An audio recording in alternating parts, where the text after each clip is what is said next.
Hello everyone, आज है 12 फरवरी और आज इस वीडियो में हम बात करेंगे अशोक लेलैंड के बारे में। 133 रुपए का ये शेयर है।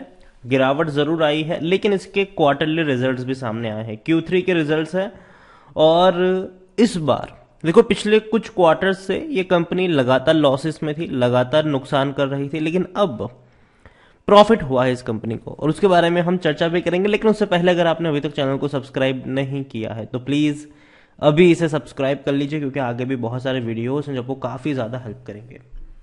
तो चलिए शुरू करते हैं। तो अशोक लेलैंड 133 रुपए का शेयर है और पिछले एक महीने में अगर हम देखें तो 4% की यहाँ पर गिरावट भी देखने को मिली है। शेयर 140 के करीब था, टूट के 130 पे आया, वापस जंप किया इसने, अब वापस टूट रहा है ये। लेकिन एक साल की बात करें तो 1% से 1.5% का ही ग्रोथ है। अगर हम देखें यहाँ पर तो जो हाई इसने बनाया था वो 150 रुपए के करीब था और जो लो इसने बनाया था वो 110-108 रुपए के करीब का था। तेजी आई, गिरावट आई, तेजी आई, गिरावट आई। इस बार भी अगर हम देखें तो 120 रुपए तक ये गया था, लेकिन वापस वहां से बाउंस बैक इसने कर लिया, जो कि एक अच्छी बात है। देखिए, 120 रुपए का एक अच्छा सपोर्ट है, इनिशियल सपोर्ट हम कह सकते हैं।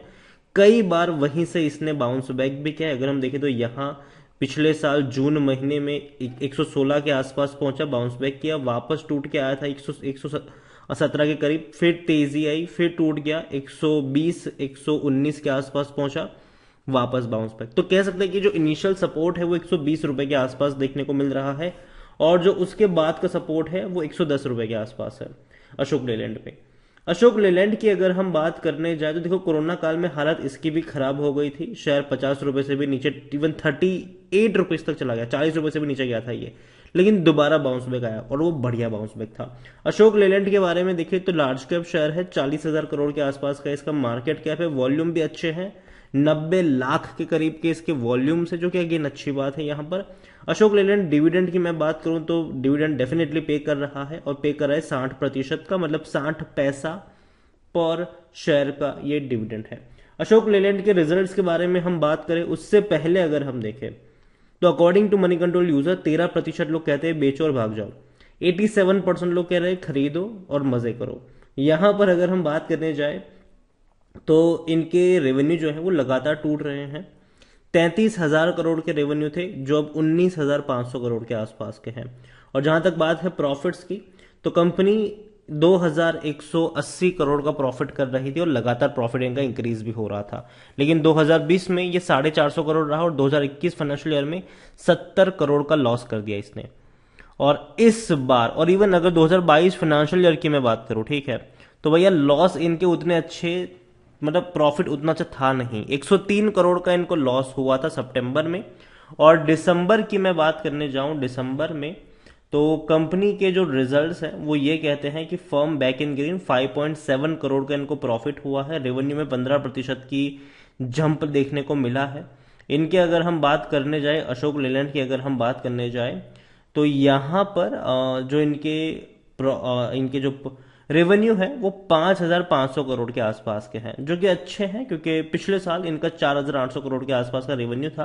तो रेवेन्यू में जंप है लेकिन प्रॉफिट में कंपनी आई है, ये एक बड़ी बात है यहाँ पर। लेकिन अगर हम यहाँ पर एक और चीज भी देखें तो Ashok Leyland wants to be in leader in CNG commercial vehicle. देखो, कई सारी कमर्शियल व्हीकल्स अशोक लेलैंड की है और इसमें सीएनजी वाला जो पोर्टफोलियो है वहां पर कंपनी चाहती है कि भैया वो मार्केट लीडर बन जाए वहां पर, और उस दिशा में कंपनी काम भी कर रही है। अशोक लेलैंड के बारे में अगर हम देखें तो खरीदारी करने का सही मौका है, क्योंकि शेयर ओवरबॉट जोन में नहीं है, कोई भी रेड फ्लैग नजर नहीं आ रहा है।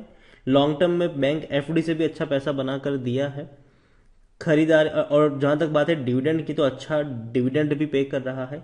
73% एनालिस्ट कहते हैं खरीदारी करो। यहाँ पर पी रेशियो 236 का नहीं है, एक्चुअली इसका जो पी रेशियो है वो कम है, 236 के आसपास बिल्कुल भी नहीं है।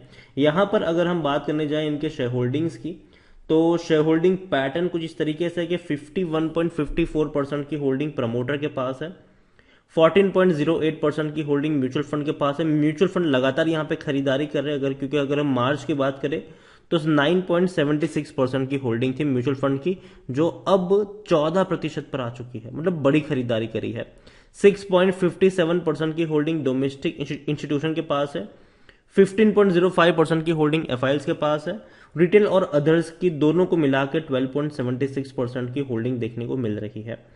देखो अशोक लेलैंड, मैं ये नहीं कह रहा हूँ कि कंपनी बहुत ही लाजवाब है, जाके खरीदारी कर लो, लेकिन मुझे लगता है कि खरीद अभी जो रिजल्ट्स, जब भी किसी कंपनी के रिजल्ट्स आए हैं, एक दो दिन भैया शेयर टूटे हैं, ठीक है, तो थोड़ी बहुत प्रॉफिट बुकिंग नतीजे के बाद हमेशा देखने को मिलती है, और नतीजे उतने वाव नहीं है, उतना एक्स्ट्रा ऑर्डिनरी नहीं है कि आप ये कहो कि अच्छा भैया अब तो मजा आएगा, अब तेजी आएगी, ऐसा नहीं है।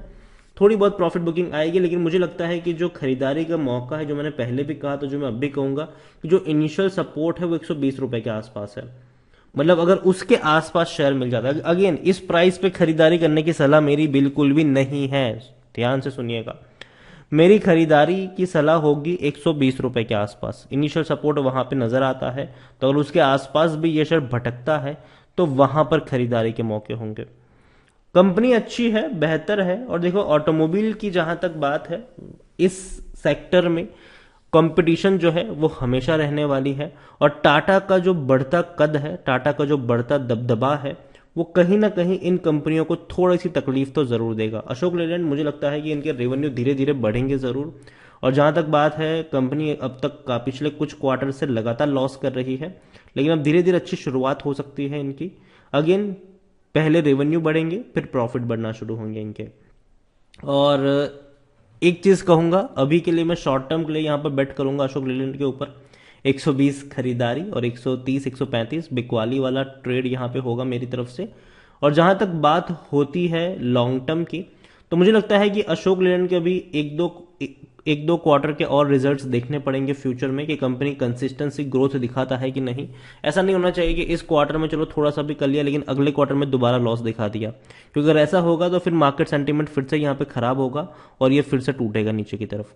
तो एटलीस्ट एक दो क्वार्टर और इसके रिजल्ट्स पर नजर होनी चाहिए, और अगर कंसिस्टेंसी अच्छा परफॉर्मेंस दिखाता है तो लॉन्ग टर्म के लिए भी कह सकते हैं कि हाँ, कंपनी अब वापस ट्रैक पे लौट रही है, अब वापस यहाँ पे मौके बन सकते हैं। लेकिन अभी के लिए मैं कहूंगा कि लॉन्ग टर्म नहीं, शॉर्ट टर्म का ही नजरिया यहाँ पर रखना पड़ेगा। 120 रुपए के आसपास खरीदारी, 130 135 के आसपास बिकवाली के ही मौके बनेंगे। तो अशोक लेलैंड अभी के लिए मैं लॉन्ग टर्म के लिए प्रीफर नहीं करूंगा। रिजल्ट्स एवरेज कहूंगा मैं, ना ही उतने एक्स्ट्रा ऑर्डिनरी है, ना ही उतने खराब है, लेकिन ये देखना जरूरी होगा कि आने वाले कुछ क्वार्टर्स में कंपनी कैसा परफॉर्म करती है। ये जो नेगेटिव से पॉजिटिव में आने की जो कहानी है वो कैसे प्ले आउट होती है, और इनके रेवेन्यू बढ़ते हैं कि नहीं, प्रॉफिट्स बढ़ते हैं कि नहीं, वो देखना इंपॉर्टेंट रहेगा। वीडियो को यहीं पे एंड करूंगा। पसंद आया हो तो लाइक करें, शेयर करें, चैनल पर अगर आप पहली बार आए तो प्लीज सब्सक्राइब करें, और अशोक लेलैंड के बारे में आप क्या सोचते हैं वो भी आप मुझे कमेंट में लिख कर बता सकते हैं। Thank you.